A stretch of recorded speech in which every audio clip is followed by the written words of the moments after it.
It's your boy Chucky Lee, and today I'm gonna help you put a little bit of super on your natural. I heard a joke the other day, and it was really funny. It's kind of a dark joke. There was a homicide detective, and he was going to a crime scene, and he went in the house, and in one room there was a body without a head. He went to another room and found the head, and when he looked at the head, he noticed it was something in the mouth of the head. So he, kind of opened the mouth up a little bit and grabbed. It was a little piece of paper. He grabbed this little piece of paper out and read the piece of paper, and it said, "I don't need nobody." I don't need nobody.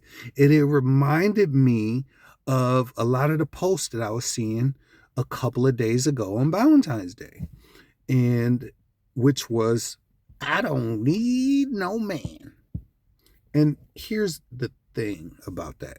It was very crazy because the same people that had their lip poked out on Sweetest Day had their lip poked out again on Valentine's Day. And here's the thing, I didn't come to shit on you about that. I came to encourage you. Number one, it's not completely your fault. Number two, there is an easy fix for it. Super easy fix, right? And it's not going to require what you think it's going to require. I'd encourage you to be open to what I'm about to say. See, I have seen firsthand.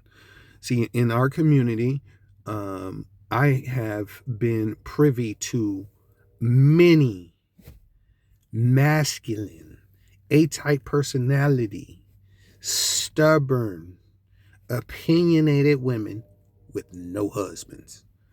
Like I told you, it's not completely your fault, and there's an easy fix for it. First, let's talk about how it's really not your fault. Not only do black and brown women have the generational trauma, especially black women, the generational trauma of all of the things that we have been through over the last 500 years, okay? And then you couple that with just the trauma that they've been through in their own lives. When the first thing that the slave masters did was separate the man from the household. He either emasculated that man in front of the rest of the slaves, or he sent that slave to another plantation. Because, they didn't want the man to be there and watch, because a man is not going to be able to just watch his kids get fucked up in his family. So they'll separate that man. So we had generation after generation without men in the household. So then the women, the eldest woman, had to become the man and had to play both roles. That's why they have to be masculine. Because over the years, okay, we still haven't gotten to the point where we have as many fathers as we need to in the home. Because if you grow up in a home without a father, how can you effectively know how to be a father? So we got these masculine women, and then we got these feminine men, right? So it's not the woman's fault for being masculine. She had to take on that role, right? And it's not the man's fault for developing the feminine qualities, because he's raised up with all of these women.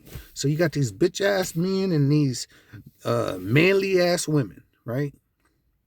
Destroying the community, and it's getting better and better. But you still got a whole group of women that still have these qualities. And this is the thing: there are only two ways to solve every problem: natural and supernatural. Okay? So, if you're going to try to solve the fact that you don't have a husband in the natural, you are going to be subject to natural laws. And let me back up for just a second. A lot of y'all are lying to yourself about not wanting a husband. You're saying you don't want a husband because you don't want to deal with the pain of wanting something that you don't think you can get. You don't really think you can get it. So instead of setting yourself up for failure and the pain and knowing that you want something, it's easier to say you just don't want it. But that's a lie. And you can get what you want to get. But like I said, there's two ways to do everything. There's natural and there's supernatural. The natural way, you're going to be bound by natural laws. period. And naturally, all of that shit that Kevin Samuel was saying is true. That's how men think. That's how men think. That's how they categorize women. And you gotta be something. If you got kids and you over a certain age, you gotta be the baddest motherfucker with kids and over a certain age to get a high quality, to get and keep a high quality man. Men are thirsty. We'll smack anything. But we ain't talking about being able to get somebody to smack you every now and then. We're talking about somebody that's going to keep you. Okay, there's a difference. If you do it the natural way, you bound by natural laws. And you're going to have to adjust your expectations. You have to fix your attitude. You're going to have to go to counseling. You're going to have to do a whole lot. You're going to have to get that body straight. You're going to have to get in that gym. You know what I'm saying? Because you're competing with some of the baddest chicks in the world. If you approach it naturally. Ooh, sis, but there is a supernatural way that you can approach this whole thing, and you ain't got to do nothing. You ain't got to change nothing but your mind.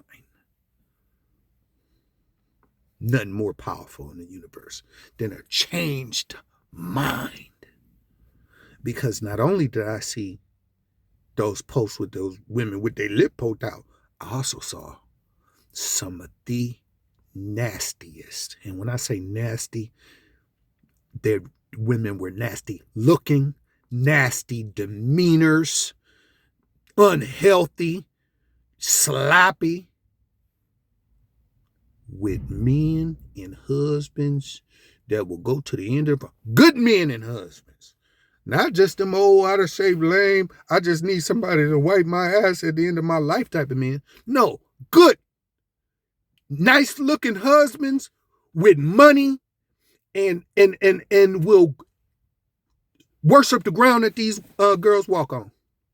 And they are terrible human beings from anybody's metric. Terrible. You know what's so different? What they're doing different than you're doing? They took the supernatural approach. And they don't even know that they used it.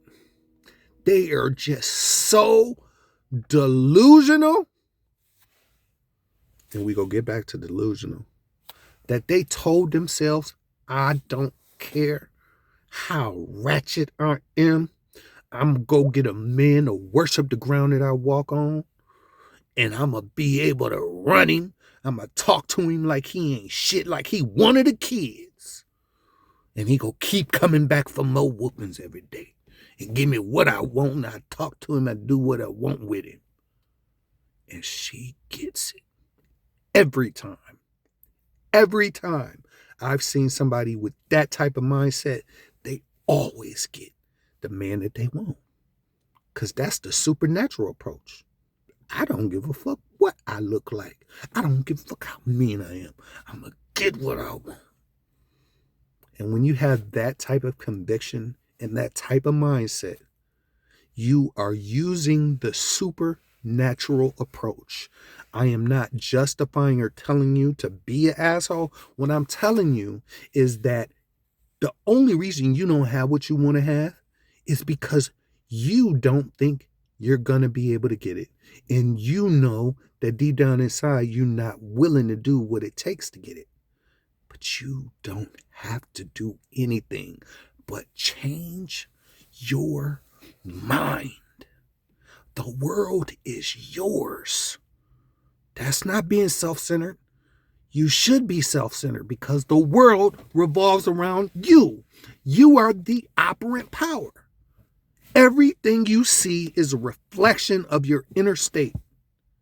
So if your inner state is saying, I'm not good enough, I'm going to think you're not good enough.